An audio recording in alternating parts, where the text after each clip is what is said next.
Hey, how y'all doing? I gotta follow that story. This one's good too, don't worry. On a personal note, before I start, I just wanted to commend Bootown for 50 story times.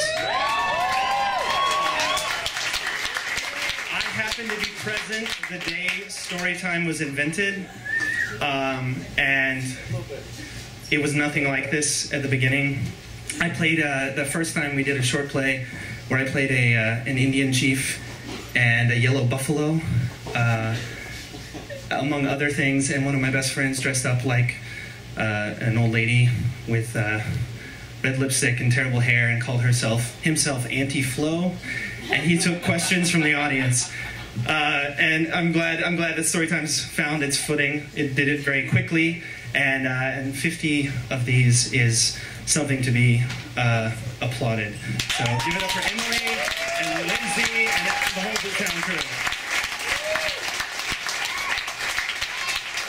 All right, and in honor of this being the 50th grown-up Storytime, we thought we'd throw it back, dig an old one out of the pile of stories we used to do. So this is called The First Time I Did Mescaline. Hold on, I gotta find the first page. I didn't number these, so I hope it's right. All right.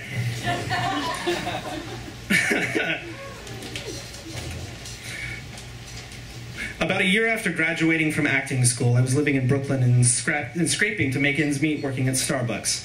Desperate for some supplemental income, I turned to a friend through whom I landed an intriguing side job. Long story short, I took a couple shifts as a bathroom attendant in a topless club. Now, before you pass judgment, this wasn't one of those skeezy 42nd Street dives. This was Butterflies Presents Pure Platinum, one of 4 upscale Manhattan clubs along with Scores, Stringfellows, and Silverado, where the management flew in beautiful dancers from Miami, Houston, and Europe, and the clientele included celebrities, sports stars, and Wall Street executives. It also became very clear to me that my new employer was the Italian mob. What the fuck had I gotten myself into? But the money was hard to deny, and neither was the environment. The place was a sex candy store. The dancers, the cocktail waitresses, and the cigarette girls were all fashion model gorgeous. The club was elegantly outfitted. It was a cool hangout. The bathroom, my office, was a bit cramped, but it was nice.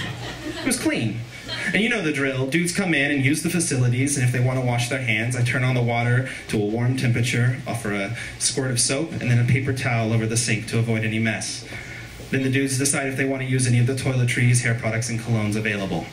I was expected to engage in banter, talk up the girls, etc. I quickly learned this was to my advantage, and it boosted my tips.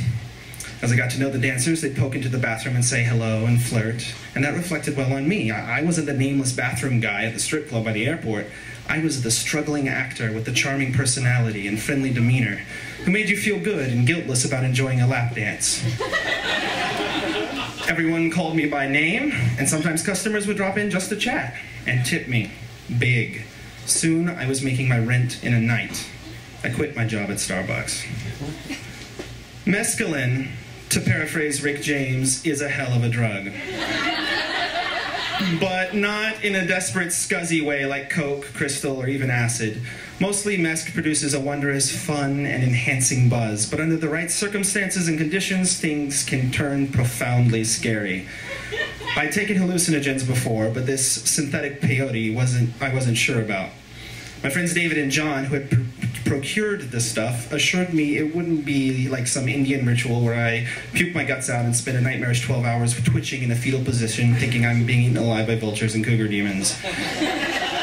This was mild, they said. The 3 of us ate one little yellow pellet apiece and kept one in case we needed a boost later. We washed them down with pints in an East Side pub. It was about 4 p.m. on a Saturday afternoon, and I had to be at the club by 5 to set up. David and John would walk me to work, and then they'd go play and meet me up later. I was relieved when the drugs started kicking in, and had a similar feeling to mushrooms. The familiarity was comforting, and I started to really enjoy it. We walked through Times Square at twilight, which was spectacular. The fluorescent lights of the electronics stores were blindingly bright and gave off a ghostly aura. Car headlights created a glittery horizon of camera flares. The enormous animated signs and billboards flickered with an epic, cinematic force. We seemed to navigate the streets effortlessly, as if a conveyor belt that curved to match our steps.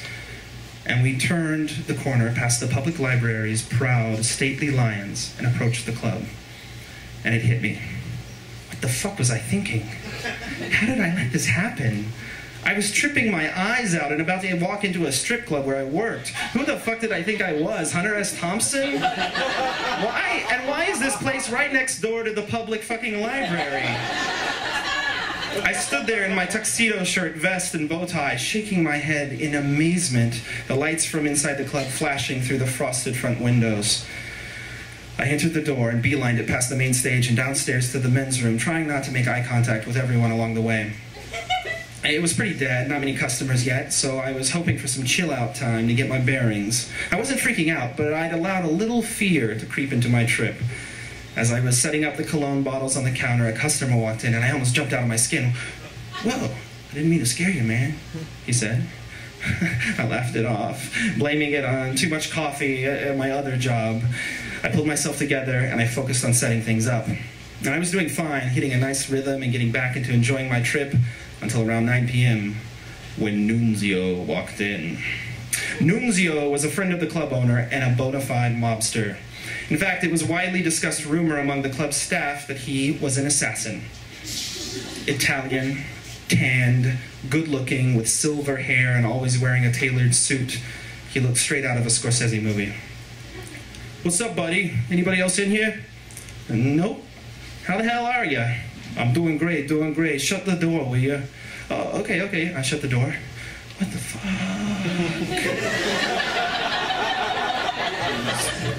"You ever felt an Uzi?"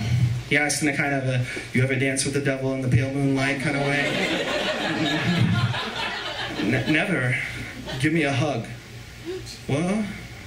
"Just give me a fucking hug. I'm not gonna fucking bite ya." Okay, and I go to hug him, this cold-blooded killer, and I'm tripping so fucking hard. Give me a tap on the back of my jacket, like right above my belt," he commanded me. Holy shit, the motherfucker is strapped. Right there, tucked into the trousers of his sharkskin Armani suit, a fucking Uzi. Wow. That's pretty amazing. Yeah, me and some boys are going shooting tonight. He means killing. There's a range right next door, underground. A library, a shooting range, and a strip club within a city block. Only in Manhattan. "You shoot, you fucking Texas fucking cowboy? You should come with sometime." And he slapped me on the shoulder. "Oh, and I'm having a party on my boat next month. I'm gonna need a bathroom attendant. You should do it. Make some good fucking money, you know what I mean? You want a bump?"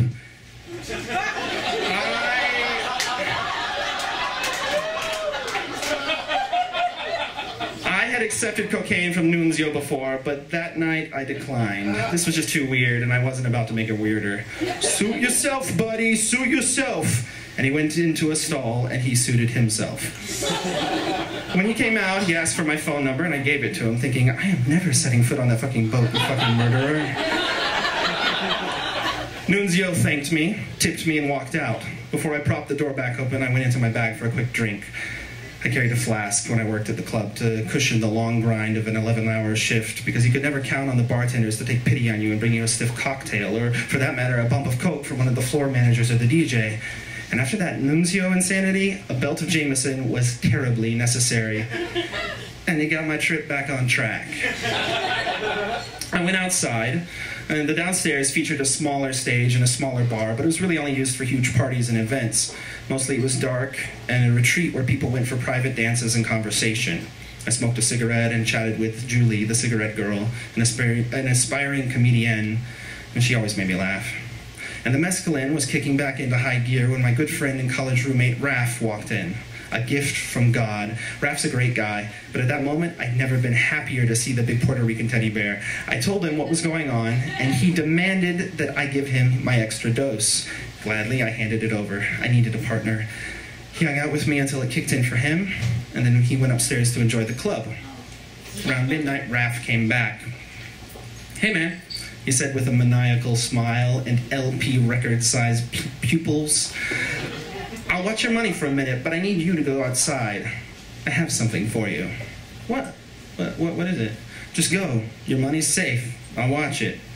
Raph, this isn't the time for fucking surprises. I'm peeking. It's not a surprise. You know her, he hinted. I got it. He had bought me a lap dance. It was something that happened occasionally. A drunken customer would drag me out of the bathroom and shove me into a chair. Usually, it was pretty embarrassing. Oh, man. You didn't have to do that. It's true, under normal circumstances, I would have preferred the money, but I was tripping, and this opportunity held awesome potential. Who is it? I asked, giddy with trippy sex gift anticipation. Just go. You'll see. I walked out, and there was Alexandra from Moscow. Her stage name was Irina. We liked each other. She was my favorite dancer in the club. We talked at work, and we hung out a couple of times at after-hours bars and had great conversations. I wanted so badly to date her, and I was ramping up the courage to ask her out. She was 6 foot and about 6'2" in heels, my height, shoulder-length jet black hair, ivory complexion.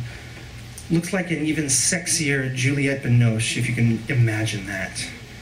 Long legs, not too skinny, perfect C-cup breasts, and a tight, ample ass. She was wearing an incredibly sexy silver dress that reflected colored light from every angle. Shit, Raph, what have you done? Alex ran up to me and hugged me, kissed me on the lips, and whispered into my ear, "Your friend told me what you boys are up to, but I'm going to give you a real trip. No fucking lie."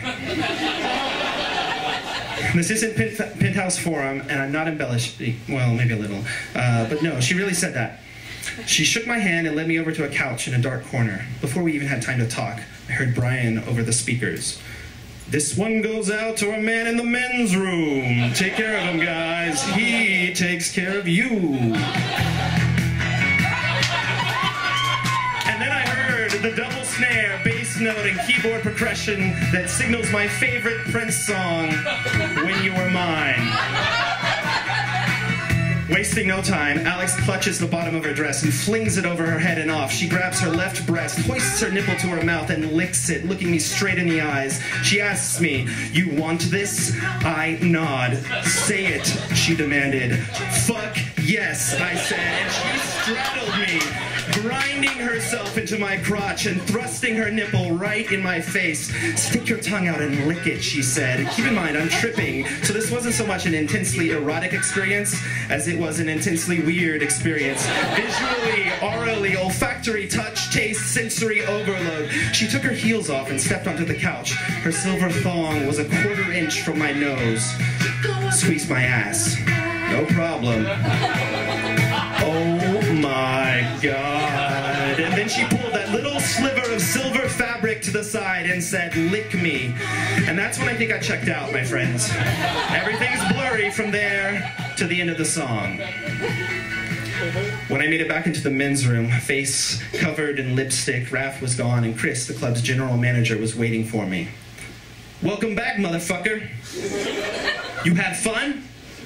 I forgot to mention that there was a shakeup going on with club management that involved another strip club downtown. It was a touchy situation with some feelings hurt among the mafia guys, and early in the night, I'd been a little loose-lipped on the topic with a customer. My words had made their way back to Chris. This was bad. "You're fired," he said. "Pack up your shit and get the fuck out of here right now."